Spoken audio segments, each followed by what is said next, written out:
그 남자친구가 저기 가보라고 해서 간 거예요. 세연이라는 사람은 다쳐갖고 치료받는 거고. 네. 그거예요. 그리고 지금 그 경비원으로 보였던 남자는 난데없이 수석에 칼을 가지고 있었다는 거잖아요. 그렇죠. 이 남자친구라는 놈도 이상하고 경비원도 이상하고.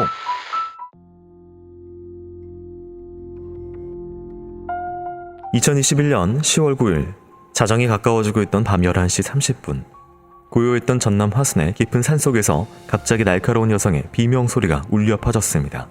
마침 근처 펜션에서 머물고 있던 투숙객 송씨.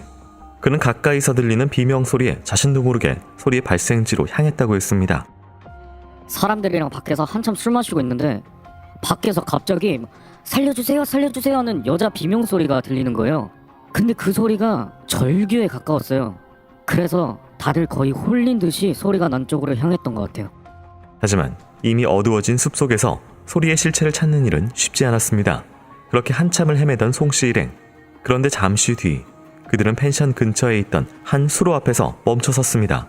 놀랍게도 그 안에서 두려움에 몸을 떨고 있던 피투성이의 한 여성을 발견한 것입니다. 그녀는 늦은 밤 왜 수로 안에 몸을 숨긴 채 구조 요청을 하고 있었던 걸까? 발견 당시 목과 어깨, 옆구리 쪽에 수차례 칼이 찔린 자상이 있었고요. 이외에도 후경부와 좌우측 견관절 열상, 볼과 입술, 좌측 경부, 우측 손목 및 손등에도 열상이 있어 근봉합술 및 탐색술 등을 시행했습니다. 수차례 칼에 찔리고 목이 졸린 듯한 경부 압박의 흔적까지 있었던 여성. 그녀는 올해 고작 만 19세가 된 세연 씨였습니다. 경찰은 세연 씨에게 어쩌다 이곳에 오게 됐으며 산속에서 무슨 일이 있었는지에 대해 물었습니다. 남자친구랑 50일 기념으로 여행이 갔어요. 저도 거기 펜션에 묵고 있었고요. 한참 놀고 있는데 남자친구가 숲쪽에 깜짝 선물을 준비했다고, 50일 기념 선물을 준비했다고 가보라고 하는 거예요. 그녀의 남자친구가 펜션으로부터 1km 떨어진 숲속을 가리키며 이벤트를 준비했으니 가서 확인해보라고 했다는 겁니다. 그녀는 남자친구에게 같이 가자고 말했지만 그는 단호했다고 했습니다. 자꾸 혼자 가서 찾아야 되는 이벤트다 그러면서 혼자 가야 된다고. 그러니까 뭔가 큰 선물이 있을 것 같고 기대가 됐어요. 그래서 용기 내 나갔는데. 하지만 불빛 하나 없는 숲길. 그때 세연 씨는 마침 경비원으로 보이는 한 남성을 발견했고 경비원에게 저기 샛길 및 가로등까지 동행해 줄 수 있냐고 물었습니다. 흔쾌히 그녀의 도움에 응한 남성. 설레는 마음으로 숲속으로 들어갔어요. 이제 거의 다 왔다 생각하고 있었는데 갑자기 그 경비원이 칼을 꺼내들더니 저한테 뛰어드는 거예요. 이해가 안 됐어요. 그냥 갑자기 제 목을 찌르고 몸 여기저기를 칼로 찔렀던 것 같아요. 이해할 수 없는 남성의 갑작스러운 공격. 그녀는 필사적으로 반항했고 두 사람은 경사면으로 굴러 떨어졌습니다. 하지만 남성은 그녀를 뒤쫓아와 이번에는 그녀의 목을 졸랐다는 겁니다. 그 사이 남성의 칼이 부러졌고 그가 잠시 방심하는 사이 세연 씨는 죽을 힘을 다해 펜션 근처까지 도망쳤습니다. 말 그대로 구사일생으로 목숨을 건져낸 세연 씨. 그녀를 피습했다는 건 펜션 경비원이라는데 대체 왜 일면식도 없는 세연 씨를 살해하려고 든 것일까? 숲속에서 벌어진 끔찍한 일. 하지만 그건 전체 사건의 일부분에 불과했습니다.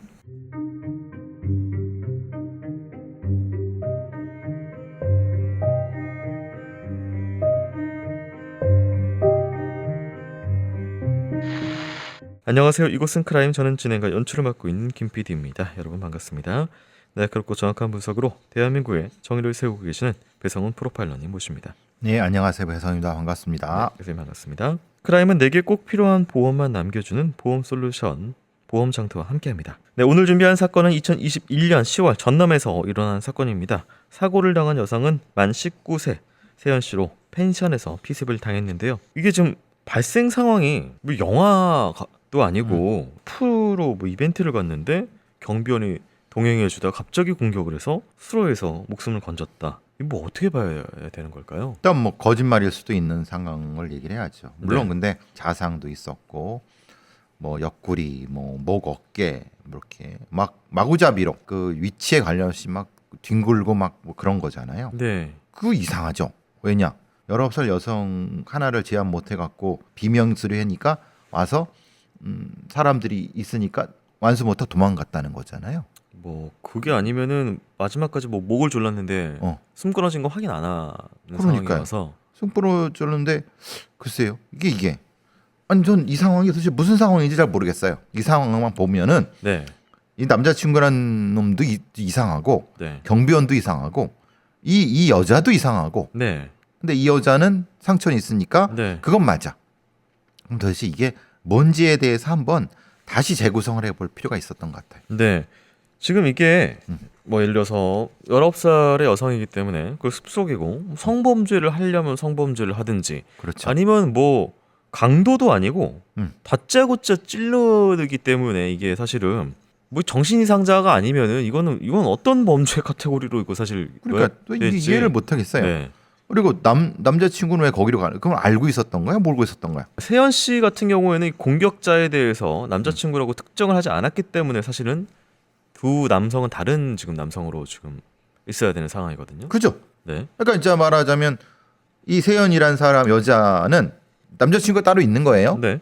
그 남자친구가 저기 가보라고 해서 간 거예요. 네. 근데 그 사람과 다른 어떤 사람이 자기를 공격한 거예요.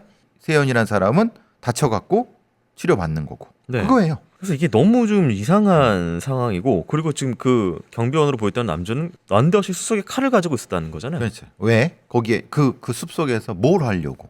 아니 무슨 뭐 은행을 터는 거야? 집을 터는 거야? 그리고 거기에 여자가 지나갈지 어떻게 알아? 그러니까 이거는 뭐지? 그 경비원이라고 하는 건 뭐 그냥 복장을 보고 얘기한 거겠죠. 이건 다시 한번 이 거짓말 탐지기라도 해서 네. 확인을 해야 돼요. 피해자의 진술까지 좀 확인을 해야 그렇죠. 되는 상황인 거죠. 네. 경찰은 그녀의 남자친구에 대해서 의심을 품던 중에 세연 씨로부터 놀라운 이야기를 듣게 되는데요. 그 내용 확인해 보도록 하겠습니다.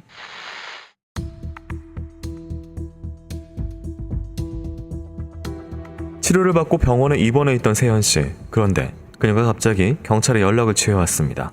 그리고 경찰은 그녀로부터 의심스러운 내용을 듣게 되는데 제가 몇 달 전 남자친구를 통해서 보험을 가입한 적이 있어요. 그런데 조금 전 확인해보니 수령인이 바뀌어 있는 거예요. 저희 가족에서 남자친구로요. 저는 바꾼 적도 없고 동의한 적이 없는데 그녀의 남자친구는 만 19세 동갑내기 박기혁 씨로 보험 설계사였다고 했습니다. 과거 어느 날 보험 실적이 필요하다며 세연 씨에게 5억 원 상당의 생명보험에 가입해달라고 했다는 박 씨. 당시에 뭐라도 도움이 되고 싶어 흔쾌히 가입했지만 사고 이후 수령인이 박기혁 씨로 바뀐 것을 알게 되자 세연 씨는 애초 남자친구가 보험금을 노리고 자신에게 접근한 건 아닌지 의심이 든다고 했습니다. 지난 5월쯤인가 페이스북 메신저로 먼저 DM이 왔었어요. 관심 있다, 만나고 싶다 그러면서요. 처음엔 저도 경계를 했죠. 근데 3개월을 그렇게 꾸준히 연락을 하더라고요. 주변에서도 괜찮은 애 같다고 하고 그렇게 만났던 거였는데 박 씨의 끈질긴 구애로 8월 10일경 처음 교제를 시작한 두 사람. 그런데 한 달도 채 되지 않은 8월 31일 박기혁 씨는 세연 씨에게 보험 가입을 부탁했습니다. 그리고 한 달이 약간 더 지난 10월 9일 목숨을 잃을 뻔했던 세연 씨. 이 모든 것은 우연이라기엔 너무나 딱딱 들어맞는 것 같았습니다. 하지만 만 나이로 고작 19세인 박기혁 씨가 이런 잔혹한 짓을 계획하고 저지를 만한 이유가 있을까? 확인해보니 박씨 명의로 된 고급 외제차가 하나 있는데 할부가 많이 남아있더라고요. 평소 유흥비로 지출도 많았던 것 같고 캐피탈 대출 등 다액의 채무 및 생활비 부족을 겪고 있었습니다. 그런데 조사 중 박기혁 씨 주변에 비슷한 일을 겪은 것으로 의심되는 또 다른 여성이 발견됐습니다. 19세의 강민지 씨. 그녀 역시 박 씨를 통해 생명보험에 가입했고 몇 달 뒤 수령인이 자신도 모르게 가족에서 한 남성으로 바뀌었다고 했습니다. 이게 어떻게 된 일일까?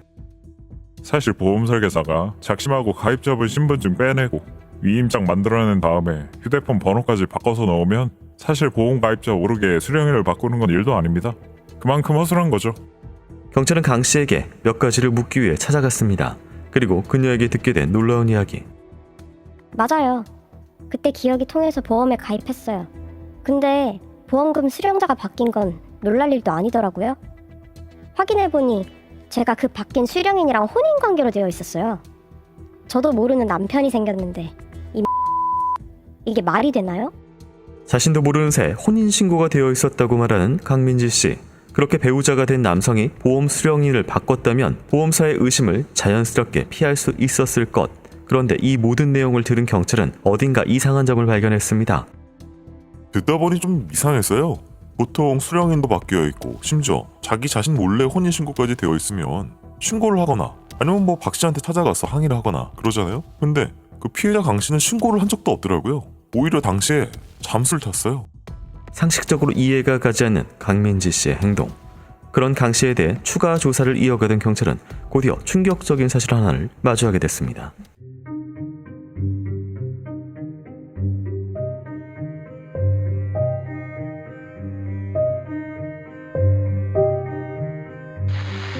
앞서서 숲속에서 공격을 당한 세연 씨의 남자친구 박기혁이라는 인물이 있었고요. 그리고 그 사람은 보험 설계사였습니다. 그리고 비슷한 일이 박 씨 주변에 강민지라는 여성에게 똑같이 19세였고요. 당시에도 혼인신고까지 강민지 씨가 자기도 모르는 사이에 되어 있었다라고 하는데 이게 지금 19살들이거든요? 네. 무슨 뭐 제가 만약에 이 사건을 맞닥뜨렸다고 하면 2021년이구나. 그럼 이건 뭐 보험 사기단, 보험 범죄 어린애들이 네. 그렇게 하려고 하는구나라는 일단 생각을 할 거예요. 그러니까 과거에 일단 보험 관련된 법이 개정되기 전에 일명 이게 그냥 쉽게 이게 받았을 때가 아니고 이제 비교적 최근이거든요. 그렇죠. 이게. 2015년도에 범죄 관련 특별법이 만들어지면서 교차 확인이 가능하고 네. 그래서 그렇게 쉽지 않아요. 그런 범죄가 있을 수 있다는 것을 어린애들이 알기 시작했죠. 어민숙 같은 예전에 아주 예전부터 시작했다고 뭐 그런 정도였는데 네. 지금 세연 씨 같은 경우에도 의심을 본인 하는 게 5월에 갑자기 DM이 오더니 계속 꾸준히 만나자고 해서 8월에 사귀게 됐고 사귀고 한 달이 좀 지나고 나서 숲으로 이제 50일 여행을 가고 여기서 이미 사전에는 생명보험에 가입이 돼 그렇죠. 있는 그러면 이제 이거죠. 이렇게 DM이 와서 사귀자고 했던 것은 다 유인이죠. 성착취물이라든가 이런 몰카를 찍고 뭐 이런 것도 대부분 한 달에서 두 달 사이에 클럽이나 아니면 뭐 이런 DM을 받고 사귀게 된 어떤 연인인 척하고 해서 뭘 하는 경우가 제일 많아요. 네. 두 달을 넘어가기가 쉽지 않아요. 그래서 이것도 박기혁이가 자기 나이 비슷한 네. 애들을 섭외했겠구나. 근데 이게 저도 이번에 알았는데 이 배우자 인감 도장하고 신분증 증인만 있으면은 몰래 혼인 신고가 가능하다. 대신에 이제 효력은 나중에 뭐 발각됐을 경우 인정 안 된다. 무효. 취소가 아니라 그래서 예전에 유명한 미스 코리아 네. 그 혼인 사건 있었잖아요. 나중에 그 뒤로 그래서 이게 조항이 추가됐어요. 본인 확인하고 그런데도 혼인 신고는 실제로는 당사자가 안 가도 네. 받아줘요. 그러니까 지금 이게 실제로는 좀 위험하죠. 아무나 혼인 신고할 수 있어요. 문제는 그 중간에 이제 보험 뭐 관련된 거 연결되면은 그 피해는 또 감당 못하죠. 그 지금 이게 이번에 이 직전에 강민지 씨라는 여성도 이게 자기도 몰래 혼인 신고 뭐 돼 있고 보험 돼 있고 뭐 이렇게 뭐가 했는데 잠수를 스스로 탑니다. 이게 뭐 신고도 안 했고요 당시에.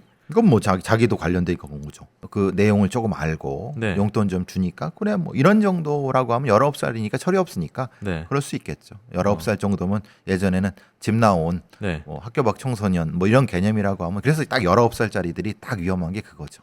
지금 이제 일방적인 박 씨만의 지금 계획은 아니고 뭔가 조금 같이 그래야지 어스름이. 맞는 거죠. 근데 또 들을 수 있죠. 또 19 정도 되고 뭐 소위 이전에 가출 청소년 같으면은 겁나니까 네. 그냥 일단 도망부터 갔을 수도 있는 거죠. 이 강 씨의 행동이 의심스러웠던 경찰은 그녀의 과거를 조사했는데요. 수상한 흔적을 발견했습니다. 내용 듣고 오도록 하겠습니다.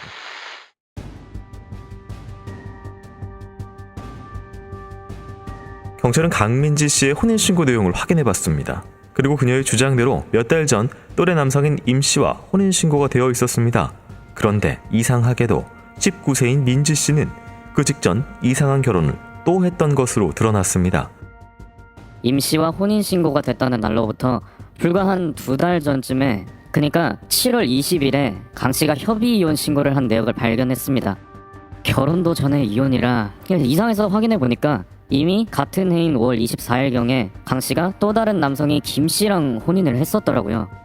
고작 나이 만 19세인 민지 씨가 반년 동안 2번의 혼인과 1번의 이혼을 했다는 내용. 심지어 강민지 씨의 통화 내역을 보자 보험 설계사인 박기혁과 고객 그 이상의 관계로 보이는 정황이 드러났습니다. 즉시 강 씨를 소환한 경찰. 그런데 그녀에게서 듣게 된 내용은 그야말로 황당했습니다. 어느 날 박기혁한테 연락이 왔었어요. 큰돈 만지고 싶지 않냐고. 저는 남자랑 사귀다가 혼인신고만 하면 된다고 하더라고요. 그 다음은 자기가 다 알아서 할 거라고. 쉽게 큰 돈을 벌 수 있다고 하니까 거절할 이유가 없었죠. 박기혁은 자신의 고등학교 동창인 남성 김 씨를 강민지에게 소개시켜줬고 그녀는 계획대로 김 씨와 사귀다가 혼인신고를 했습니다. 그리고 2021년 5월 31일경 이들은 김 씨를 2억 원 상당의 사망보험에 가입시킨 뒤 그의 보험 수령인을 몰래 배우자인 강민지로 바꿨습니다. 설계사 박기혁은 대체 어떤 계획이 있었던 것일까? 박기혁이 동창 김 씨한테 그러더라고요. 같이 보험 사기치자. 너가 등산하다 굴러서 조금 다치면 자기가 의사인 사촌 형한테 부탁해서 진단서를 받아오겠다. 많이 안 다쳐도 된다. 그리고 같이 보험금을 나누면 되지 않겠냐. 보험금을 위해 자해를 하라는 황당한 제안. 그런데 의외로 김 씨는 박기혁의 계획에 동참했습니다. 그렇게 순천시 인근 야산으로 답사 겸 등산을 다녔던 일행. 그러나 이 모든 것은 철저히 계획된 설계사 박 씨의 계획이었습니다. 그건 다 동창 김 씨를 속이려고 만들어낸 박 씨의 거짓말이었어요. 그렇게 같이 보험 사기를 치는 척 김 씨를 산으로 데려가서 아예 낭떠러지에서 밀어 살해하려고 했었거든요. 그 뒤에 법적 배우자인 제가 김 씨의 사망보험금을 받을 계획이었습니다. 믿기지 않는 치밀함을 보인 설계사 박 씨. 그런데 범행 직전 이들의 계획을 눈치라도 챘는지 김 씨가 갑자기 잠적해버렸습니다. 허무하게 실패한 박기혁의 계획. 대체 김 씨는 어떻게 박 씨의 계획을 눈치챌 수 있었던 것일까? 아주 황당합니다. 알고 보니까 강민지, 박기혁 그리고 김 씨까지 셋이 함께 예전에 교통사고 보험 사기 행각을 벌였더라고요. 과거의 공범이었으니까 김 씨도 분명 어느 순간 이상하다고 생각했을 겁니다. 세 사람이 과거 보험 사기의 공범이었으며 어느 날 박 씨가 멤버 중 한 명이었던 김 씨를 돌연 범행 대상으로 삼았다는 충격적인 사실. 이뿐만이 아니었습니다.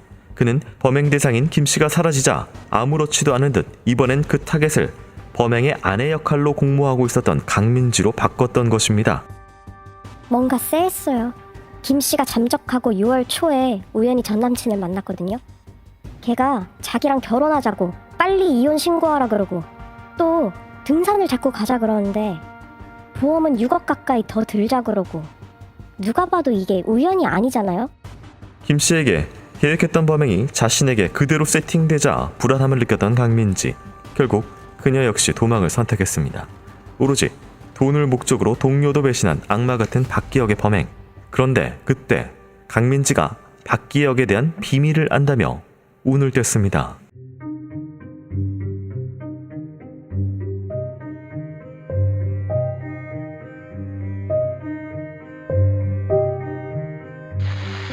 계속 나오네요. 뭐 하나하나씩. 기억나세요? 20살짜리가 일본으로 니코틴 네, 안에 네. 데리고 가서. 그게 아마 이거보다 뭐 좀 앞쪽이죠. 약간. 네네네. 네. 그런 게 얘들한테는 굉장히 빠르게 모방이 됩니다. 사실은 보험 설계사를 몇 살부터 했을 수 있을 것 같으세요? 근데 이게 만 19세인데 이거를 할 수 있나요? 이게?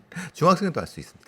아, 그게 가능한. 네. 이게 많은 분들이 헷갈려하시는 이 성인만 할 수 있다고 생각하시는데 보험 관련된 것은 국가 자격은 아니라 국가 연관 자격이라서 보험협회에 중학생도 거기 교육을 2달 받고 그러면은 그 자격을 받을 수 있습니다. 그래서 그것도 바꿔야 된다고 하는데 네. 이게 사람 뭐 이거 들으시는 분들이 좀 의아하실 수 있는데 어떤 그런 게 있어요. SBS에 무슨 그 좀 신기 영재 같은 거 이런 걸 소개하는 프로그램이 있는데 네. 그때 중학생 애가 나왔는데 보험 관련된 자격증을 몇 개를 가지고 있다 해서 놀랐어요. 그래서 어떻게 되냐 그랬더니 그때 이제 알려준 거죠. 사람들에게 많이 알려진 거예요. 그러니까 중학생도 자격을 가지고 있으니까 이거 19살은 모르겠습니까? 그거 보고 지금 이제 강민지가 단순 피해자인 줄 알았는데 3인조가 애초에 먼저 범행을 박기혁, 강민지 그리고 김 씨가 있는데 김 씨를 먼저 타겟으로 세팅을 했다가 도망가니까 강 씨로 타겟을 바꿨던. 그렇죠. 그래서 도망갔네요. 예전에 비슷한 이런 뭐 저는 이런 범죄들을 링 집단이라고 하는데 네. 그 예전에 뭐 일진 뭐 그런 거 하지만은 한 10여 년 전부터 이제 그 학교에서 이제 어떤 뭐 예전에 서클이라고 이렇게 놀던 애들 몇몇이 생각해 보시면은 학교는 잘 안 다니고 그냥 뭐 밖에서 뭐 이거 놀고 그러다가 걔들이 나이가 든다고 생각해 보세요. 그대로. 네. 그럼 얘네들은 뭘 먹고 살까요라는 생각이 안 드세요? 네. 예. 그럼 뭘 먹고 살겠습니까? 뭐 유흥업소 이렇게 생각을 했었었는데. 예전에는 그랬죠. 네. 예전에는 삐끼 뭐 이렇게 갖고 그렇게 된다고 생각하는데 아닙니다. 이게 보험 관련된 부분이 생기고 그러면서 그 애들이 보험 사기단이 그대로 되는 겁니다. 그래서 21명이 자기 동창해 갖고 차 5명 타고 가다가 어디 부러뜨려 갖고 해고. 이게 벌써 몇 년 전에 그 흔했던 범죄예요. 네. 요게 고 언저리에 있었다고 생각하시면 됩니다. 그러니까 또 이런 의문도 있습니다. 강민지 같은 경우에는 이제 세팅도 돼 있고 그럼 범죄가 나한테 올 수도 있다는 걸 알면서, 왜냐면 생명보험을 가입을 하라고 하는데 그렇죠. 좀 전까지 김 씨를 노렸던 생명보험을 나한테 가입하라고? 음. 미쳤다고 들어요. 근데 6억 원짜리에 듭니다 본인이. 네. 그게 그렇게 했을 겁니다. 아마 박기혁이 우리 네. 다 같이 들자. 네. 나 실적 좀 해줘. 네. 뭐 어차피 여기 해야지 되는. 이렇게 했을 가능성이 높죠. 그래서 어쨌든 이들이 이렇게 막 실제 말로 이렇게 똑똑하거나 뭐 이런 친구들은 아니죠. 아니고 예. 바보들이죠. 네. 이제 범죄의 어떤 시작 단계를 그냥 마구잡이로 한 거죠. 이게 도대체 어디가 끝일지 끝이 없는데요. 또 강민지가 박기혁에 대한 비밀을 또 알고 있다고 하면서 또 다른 사실이 드러납니다. 더 큰 진실이 남아 있는데 강민지의 진술을 확인해 보도록 하겠습니다.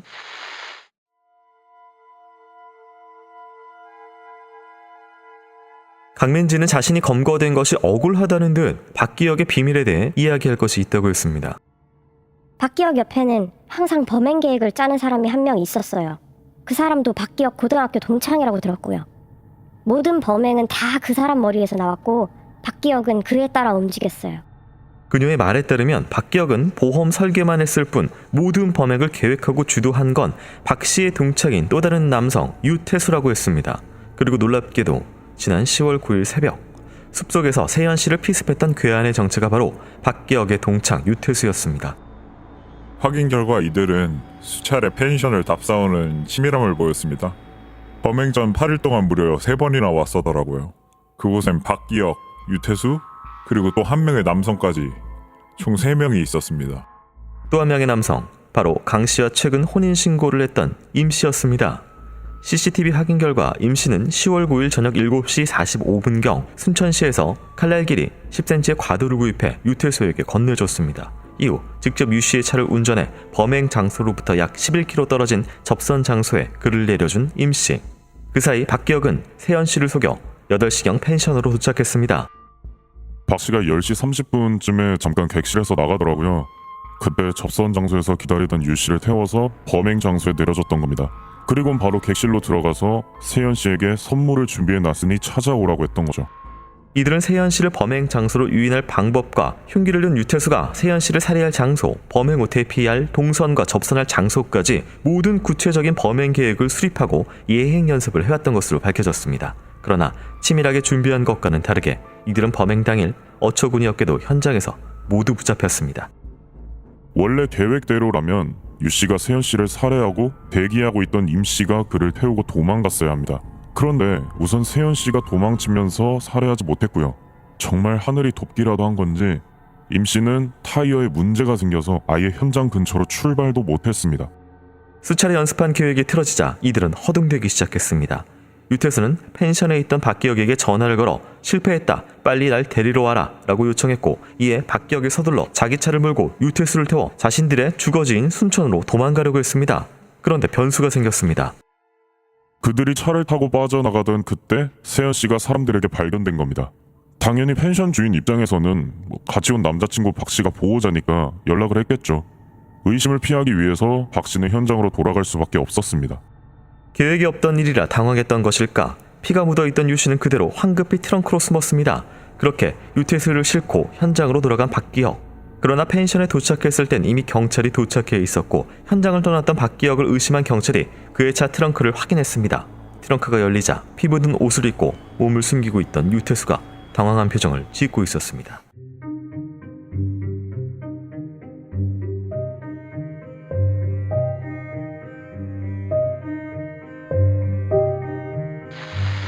이게 유태수라는 인물 또 하나 추가되고요. 딱 봐도 모질이들이 모질이들. 그러니까 방법도 지들 머리 딴에는 이렇게 쭉 했는데 실제로 현장에서 다 잡혔어요. 변수 통제를 못한 거죠. 펜션 주인 입장에서 생각해 보시면은 자기의 투숙했던 사람이 다쳤으면은 이거 자기가 독박 써요. 네, 같이 왔던 남자친구 번호가 있고 빨리 경찰 신고해갖고 빨리 와서 막 하니까 경찰들이 뭐야 이건 너무 황당하잖아요. 아니 투숙했던 여자가 피투성이가 돼갖고 하면 이게 이게 강도 사건이야, 강간 사건이야. 빨리 긴급으로 네. 수배령 때려갖고 포위한단 말이에요. 얘들은 이걸 몰랐던 거예요. 이게 원래는 강민지 같은 경우에는 유씨 유태수가 화순군 백암면에 있는 하늘다리 여기가 CCTV가 없다. 여기서 밀자라고 그래서 살해를 하려고 했는데 야, 그 민지는 등산 싫어할 것 같아. 그렇게 죽이면 안 따라올 것 같아. 그래서 또 이제 뭐 장소를 바꾸고 근데 어쨌든 이걸 눈치채고 또 강민지는 도망치고 그러니까 이게 보통 이제 뭐 예를 들면은 집단이 있어요. 그러면 이제 외부에 뭐 타겟을 노려가지고 얘하고 그다음 얘하고가 아니라 내부에서 얘 순서 제 순서로 돌고 있거든요. 그래서 이제 보통 왜 그런 네. 어민수기가 네. 자기 가족을 다 노렸느냐. 왜냐하면 범죄는 사회의 바운더리거든요. 네. 사회 활동을 해본 적이 없기 때문에 바운더리가 지들밖에 없는 거예요. 네. 그러니까 눈에 보이는 걸 하는 거죠. 근데 이 에피소드를 들으시고 많은 분들이 어이가 없고 웃으실 겁니다. 근데 많은 이 학교 밖의 청소년들의 이런 일탈 집단, 링 집단 애들이 네. 끊임없이 범죄를 시도합니다. 100건을 시도해도 실제로 성공하는 건 뭐 몇 건 안 됩니다. 근데 네. 그 성공의 사건이 경험이 돼 갖고 네. 그 다음에 살인이 되고 그 다음에 더 심각한 것이 됩니다. 그렇게 생각하시면은 얘들이 하는 이 바보짓을 웃어 넘길 수만은 없는 거예요. 그러니까 이게 한 번 틀어지면 진짜 이번에도 지금 죽다 살아났거든요. 세현 씨 같은 경우 만약에 칼에 엄청 찔리고 재수 없어 갖고 네. 죽었다고 생각해 보세요. 동맥 찔렸으면은 뭐 그냥 그죠? 네. 그럼 범죄가 성공하잖아요. 네. 그래서 보험금이라도 받았다고 생각해 보세요. 이런 놈들은 이제 몇 배에 더 위험한 또 다른 보험 범죄자가 되는 거예요. 그러니까 이들 같은 경우에는 그 유명한 캄보디아 아내 만삭 아내가 그 보조석에 있다가 남편이 그쵸. 100억 탔죠. 네. 그걸 보고 보험을 하면 되는구나. 그럼요. 거기서 아이디어를 얻었다는 얘기를 나중에 그러니까 인터뷰합니다. 이게 다 모방입니다. 네. 비슷비슷한 게 그때 이런 게 많이 터졌어요. 네. 하필 또 그때 코로나 뭐 비대면 뭐 이런 많이 연결되면서 네. 느슨해지니까 그렇게 됐죠. 자, 그렇다면 이 19세 친구들은 어떤 판결을 받게 됐는지 살펴보기 전에 전하는 말씀 한번 듣고 오도록 하겠습니다. 이들 같은 경우에는 만 19세 이상이었기 때문에요. 소년법 적용이 안 됐고 성인과 동일한 법적 처벌 기준을 적용받게 되었습니다. 이신 같은 경우에는 그 앞서서 저희가 유태수 모든 것을 주도했다고 하는 인물 같은 실제로 경우 찌르내죠. 네. 이 사건 각 범죄들에 대하여 피해자 및 범죄 장소 선정 방법 등을 주도적으로 계획하였고 판시 살인미수죄의 경우 피해자를 직접 칼로 찌르며 적극적으로 범행을 실행하였다. 아울러 체포된 상태에서 또다시 도주 계획을 세우다가 발각되는 등 범행 후의 태도도 좋지 않다라고 하면서 20년의 보호관찰 5년을 선고를 받았고요. 박기혁 같은 경우 보험 설계소로 일한 경험을 악용하여 이 사건 범행들의 단초를 제공하였고 피해자들의 사망 보험 계약을 설계하고 체결하였다. 판시 살인미수죄의 경우 피해자의 남자친구 역할을 맡아 피해자를 범행 장소로 유인하는 등 주도적인 역할을 수행하였다라고 15년을 선고받게 됩니다. 임씨 같은 경우 강민지의 남자친구인 것처럼 위장하고 혼인신고를 하여 보험금을 수령하는 역할을 맡았고 판시 살인미수죄의 경우 유씨의 알리바이를 조작하기 위해 차를 대신 운전하고 과도 등 범행 도구를 미리 준비하는 등의 역할을 수행하였다. 그래서 징역 5년 선고받고요. 강민지입니다. 살인예비죄는 피고인이 채무 변제, 생활비 등을 마련하기 위해 거액의 보험금을 취득할 목적으로 피해자를 살인하려고 한 중대 범죄로서 피고인은 보험금 수령을 위하여 김 씨와 연인 행세를 하고 혼인신고를 하였고 범행 장소로 지정된 산에 피해자를 함께 등산하는 등 계획적이고 치밀하게 이 사건의 범행을 저질렀다면서 1년 6개월을 선고받게 됩니다. 2심에서 변하는 점이 한 가지가 있는데요. 유 씨 같은 경우에는 14년으로 형량이 줄고 근데 보호관찰도 파기가 됩니다. 박 씨 같은 경우, 박기혁 같은 경우는 9년으로 줄고요. 임 씨, 강 씨는 동일하게 적용을 받게 됩니다. 이 유 씨나 박 씨 같은 이런 놈들이 반성을 한다고 판사들이 많아서 이걸 이따위로 판결을 하니까 얘들이 그러면 이게 반성을 하는 겁니까? 생각해 보세요. 피해자들이 누굽니까? 일당들이죠. 피해자와 합의하였고 피해자들이 처벌을 원치 않는다는 이유로 형을 줄였는데 피해자들은 모두 같이 공범이잖아요. 공범적 피해자들이 합의하고 이게 법리적으로도 맞는가가 저는 헷갈리고 네. 아니라고 저는 생각하고 네. 이걸 이렇게까지 한 판사들의 이 법률가들의 이 사고 구조를 이해를 못합니다. 이게 상식에 맞습니까? 당연히 공범이니까 서로 해줘야지 그렇죠. 이게 주니까. 그런데 형량을 네. 6년이나 줄이고 보관처를 파기하고 5년이나 줄이는데 도움을 한. 야 이게 참 이 유태수 같은 경우에는 다시 말씀드리지만 체포된 상태에서도 도주 계획을 그렇죠. 세우다가 예. 실패한 그런 것까지 있어서 그러니까요. 네. 이걸 이따위로 판결했으니 참 지금 유 씨 같은 경우에는 14년을 다 살아도 33살에 나오는데 그렇죠.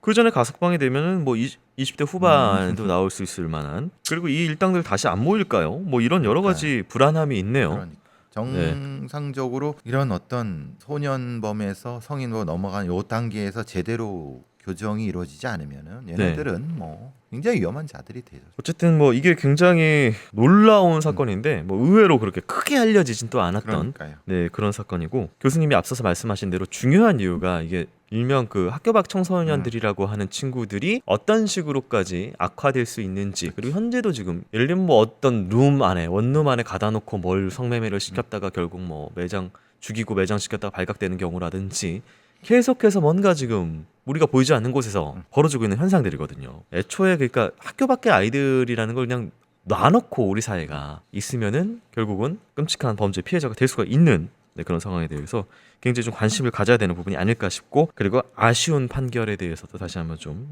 지적을 하면서 사망한 사람은 없지만 피해자는 존재를 합니다. 그리고 피해자가 또 다른 피해자를 노리고 뭐 이런 상황이어서 이거 뭐 어떻게 코멘트를 해야 될지 모르지만 굉장히 또 안타까운 그런 사회 현상에 대해서 다시 한번 말씀을 드리면서 오늘 방송은 여기서 마치도록 하겠습니다. 교수님 수고 말씀 많으셨습니다. 수고하셨습니다. 네.